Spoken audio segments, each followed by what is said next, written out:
So as I recently stated, I'm going to be trying to bring some regular Q&A action back. We used to do this a lot on the channel, and I mean a lot. It was really cool. There was a good opportunity for people on YouTube to pick questions at me and actually get responses. Generally a fun time, but since I started streaming, they're essentially just long Q&As, and they really dropped off on the channel. But I think that's a shame, because I consider myself first and foremost a YouTuber by a long way, and I don't think you guys should be missing out. So I'm going to try and get these more regular. We'll see how the viewership and how well they're taken, and hopefully get these going nice and regular again. However, because recently we've mostly just done super Q&As on Patreon, I don't have many questions from you guys to dig through, at least not up-to-date ones, and so much has changed so fast with Guild Wars 2 recently. I feel like digging, you know, way back, 6 months back, for questions isn't really a very good idea. A lot of the stuff isn't going to be up to date enough. So if you enjoy this, I'm really looking for good questions. Go down to the comments if there's anything you've ever wondered, any topics, anything random you want to talk about Guild Wars 2 or whatever, drop them down there, and the next video I will be looking down there and you may well be featuring right on it. So with all that said, I have sourced a fair few questions to get through for today, revolving around Flashpoint, around Zinn, some of the lore stuff, and some extra threads from the recent super Q&A we did as well. So it started off with JJ, who said 2 days ago, where can I find the Terrier world map that's on the background in your picture of your salt lamp? I've tried looking it up online, but I couldn't find anything, and it looks great. So yeah, this is a very cool desktop background, isn't it? I'll show the same image as before. It actually is credited on the map itself by kxmode.deviantart.com. So kxmode is the author of this. If you're looking for it specifically, and hopefully someone can remind me in the comments here, on the Wooden Potatoes subreddit, we do have a subreddit where we post and we talk about things that we do in the video.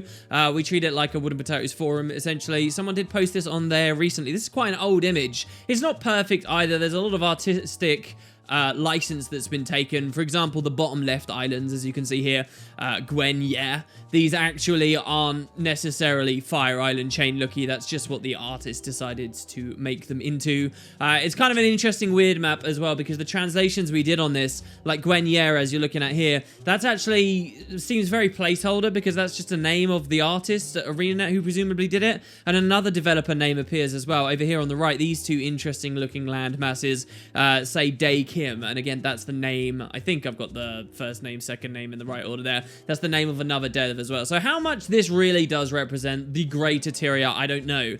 But this is one of the most fascinating, interesting things to me about the damn game. I'd love more fan art, more ideas of different maps that people could build here. Back when I used to do a lot of world building, I fell into a trap that a lot of world builders did, which is we love to make maps and we just love to share our maps. But I swear the most time I've ever spent in Photoshop has been building fantasy maps and building fantasy worlds and stuff. And so I have an immense respect for all the detail and quality that's in this image. I love it, and so that's why I picked it as my desktop. I've actually had a different fan image as well of the Greater Terrier as my desktop as well, a long time ago now, maybe 6 months back or so. But yeah, that's the image, and it's totally badass, right? More stuff like this from the community would be so cool. I'd love to see other people do their own take on what the wetlands might look like and so forth. That's kind of the more interesting stuff to me in terms of the world of fan fiction for Guild Wars. But hey, maybe that's just because I'm a little bit of a lore nerd. Moving on, we got Gabrielle Cassar, who says, WP, do you think it makes sense to keep making condition damage builds stronger and power vanilla builds weaker, and why? Oh boy. Well, this is something I actually talked about in the video when the most recent balance patch came out. It's something I've talked about several times on the stream.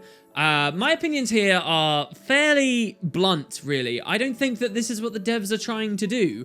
I think the quite obvious intent behind the most recent patch is that they nerfed the power foods for 2 reasons. One, the seaweed salad and, you know, the lesser tiers of seaweed salad, the do more damage while moving foods.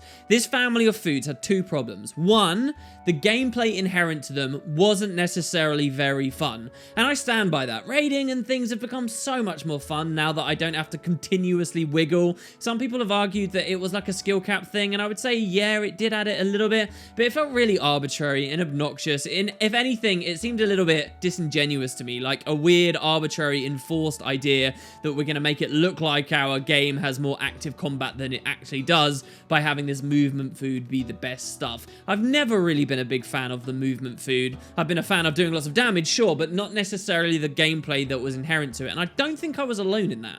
So, task number 1, the devs nerfed that food to get rid of that gameplay, remove the reliance on that, and I think that that was a smart thing to do. Again, I like the idea of movement food, but only if it was bound to specific movement skills, and the engine just kind of can't do that.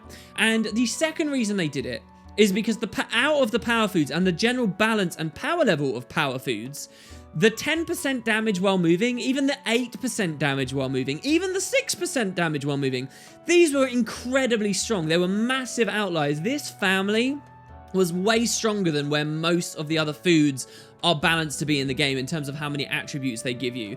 And this is clearly because way back in 2012 when the game came out and this stuff was implemented, the devs didn't really have a good grip on what equated to 10% damage and what didn't. And so nerfing this food has the added benefit of reining most of the power foods into the same sort of general power level, which does mean that maybe we might not have exceptional new diversity right now, but it is generally a more balanced position we're in now.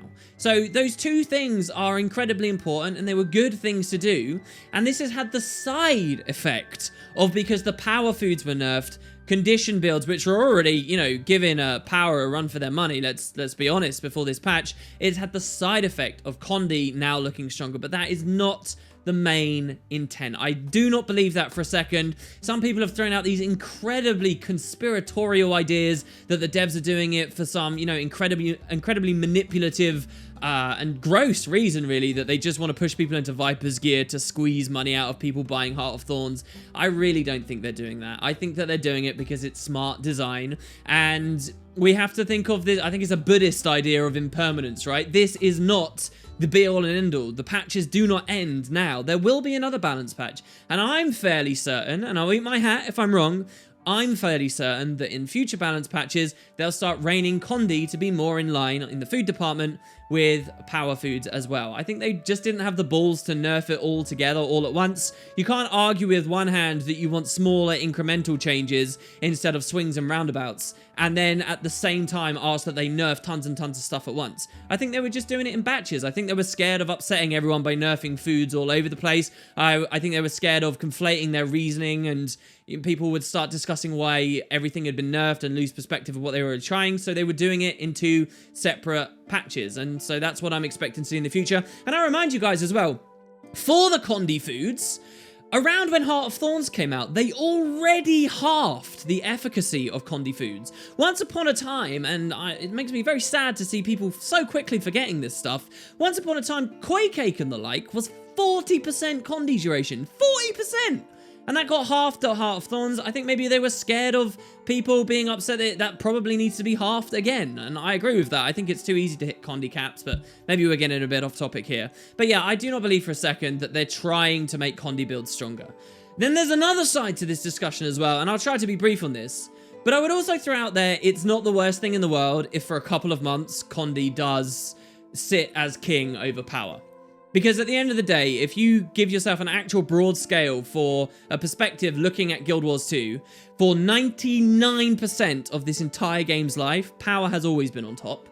And now we're in a situation for a couple of months probably where Condi's on top. It's not the end of the world. Maybe it's not even that bad. And speaking of broad perspectives, what we're doing here is tunnel visioning into PvE, and not just PvE, but raids. If you expand just a little bit, you'll see that power is still the better thing to run in, say, dungeons and fractals, where there's lots more small enemies that you'll fight, and there's not so much opportunity to ramp. And you'll see that there's a reasonable balance still going on in other areas of the game, like PvP and World versus World. It's really just sincere tunnel vision right into the raiding scene, where for a couple of months I think Condi's going to be a bit stronger. I'm not going to apologize for not being angry about that.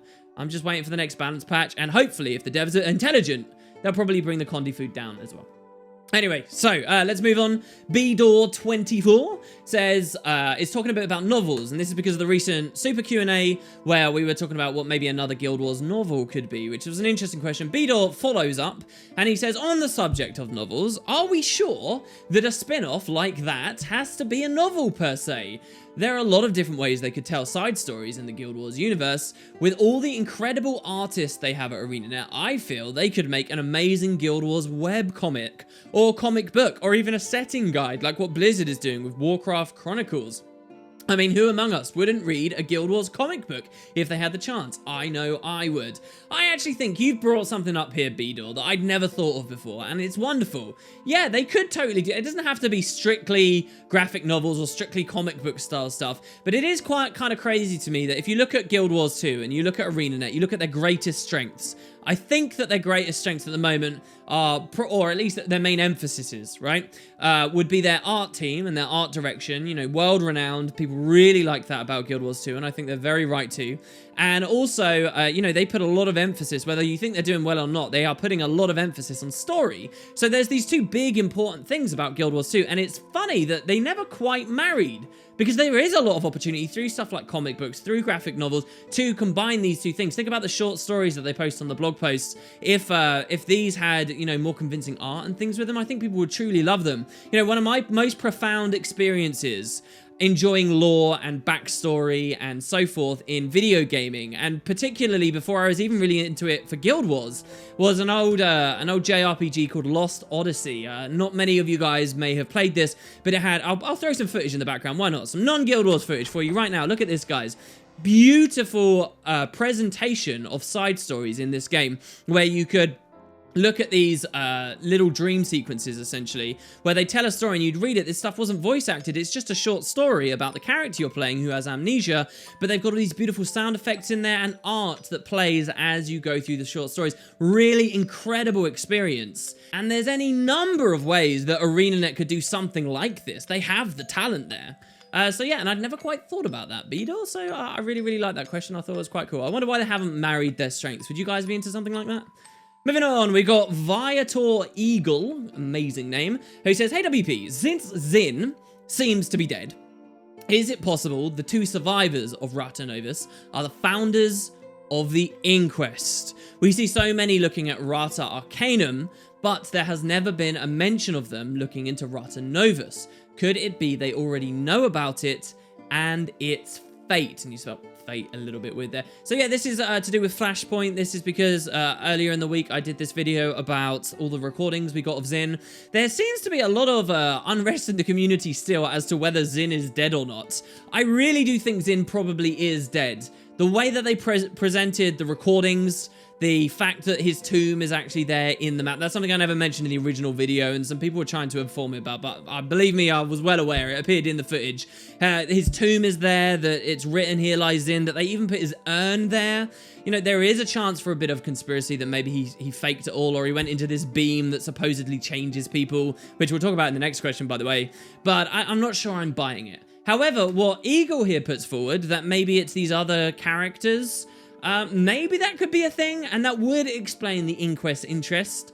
I don't think I'm so excited by that as I was in these potential ideas that Zinn would have been the leader of the Inquest. But there's another funny side to the whole who's the leader of the Inquest mystery, if we will. And that's that the devs never really emphasized it too much. The Inquest have been a very prominent enemy faction, sure. But really this mystery was only been alluded to in very, very slight and subtle ways. And often when I think about where the seeds for that were sown in my head, is not even in game. It was back before the game came out, and they were talking about the enemy factions on the blog post during Asura Week, as they called it. They were talking about the Inquest, and it was there in one of those blog posts. They talked about the fact that no one, you know, the information is passed up the chain, but no one quite knows what they're working towards or whatever. No one knows all the information. There's just like these weird shady characters at the top, or character at the top, who knows everything that the Inquest is doing. And so that, like, that's an idea of the Inquest, but is it something they've directly said, ooh, who is the leader of the Inquest, and had a character in game stroking their beard and ruminating on it? They've never really done that, so they've never really emphasized it. Maybe the devs don't even care about such a mystery, and I now say that with air quotes. It was exciting to me that maybe Zinn was the character. If Zinn is dead, dead, as they seem to just want to move on from that story, then Zinn is dead, and maybe they'll leave it forever. Or it could be these characters from Ratchet Arcanum.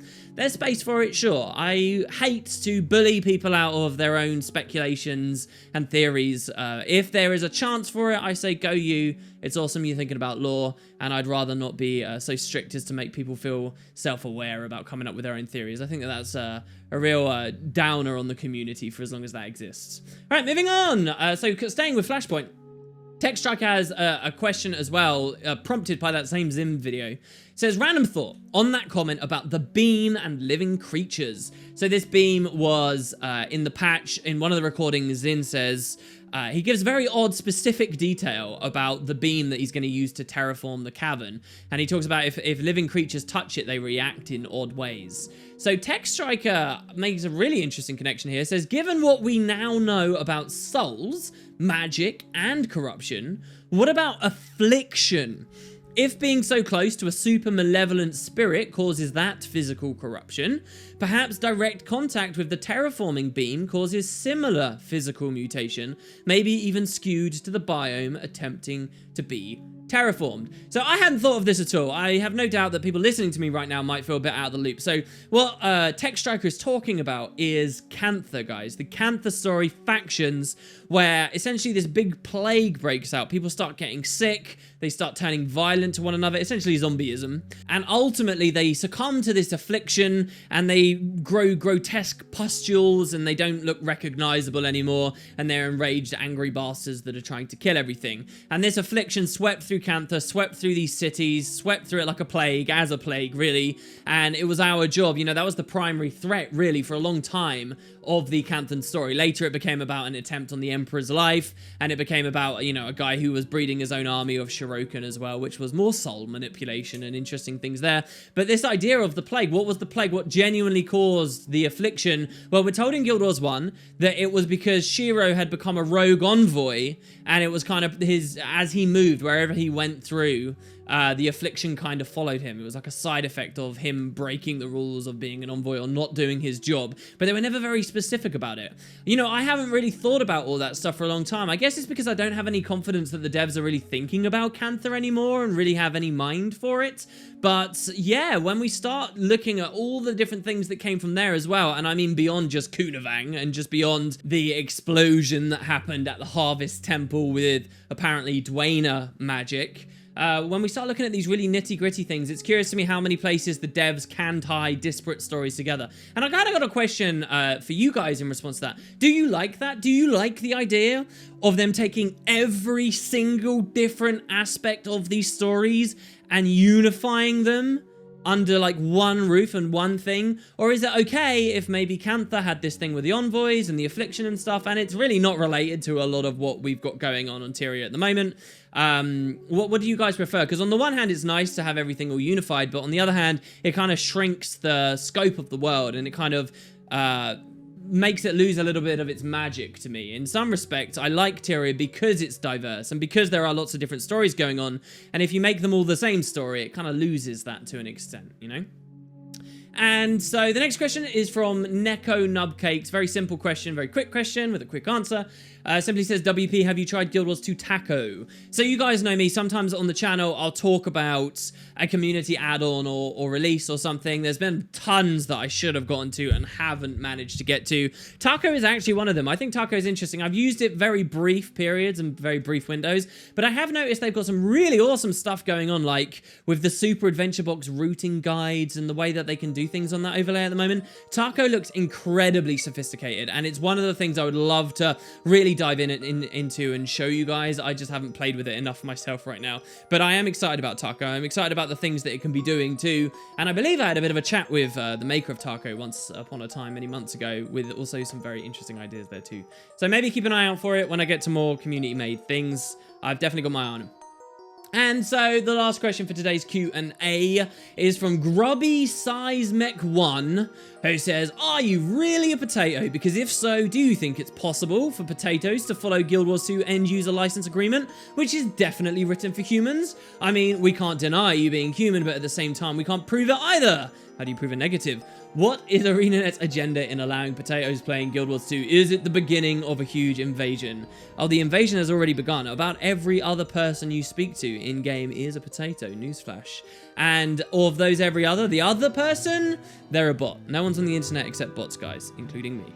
Thanks very much for watching, guys. Hope you enjoyed the Q&A. I'm really excited about bringing this back. I need good questions, so feel free to drop any. Feel free to respond to any of these comments that I've made here today. I really love reading the comment section on videos like this. Thanks again, guys. Your support means the world to me, and I hope to see you very, very soon. Thanks, everyone, and have a nice evening.